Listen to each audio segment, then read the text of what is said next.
నీ కుటుంబానికి ధన్యకరమైన గుర్తింపు ఇవ్వగలుగుతున్నావా?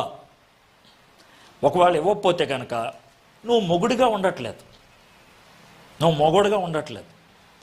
కాబట్టి మనం ఏమని ప్రార్థన చేసుకోవాలి తెలుసా? ప్రతి మొగుడు, ప్రభా నేను కష్టపడి పనిచేయాలి, యథార్థంగా జీవించాలి, నా కుటుంబానికి నేను ఇవ్వగలిగేది, నేను ఒక్కడనే ఇవ్వగలిగేది అని తెలుసా? నా పిల్లలు కానీ నా భార్య కానీ నా పేరు ఉచ్చరించినప్పుడు వాళ్ళు తలెత్తుకోవాలి. మా నాన్న తాగుపోతూ అని ఎవరన్నా తలెత్తుకొని చెప్తారా? మా నాన్న కూనికోరు తలెత్తుకొని చెప్తారా? మా నాన్న పనికిమాలినోడు తలెత్తుకొని చెప్తారా? మా నాన్న రిక్షా తొక్కేవాడు కానీ యథార్థవంతుడు.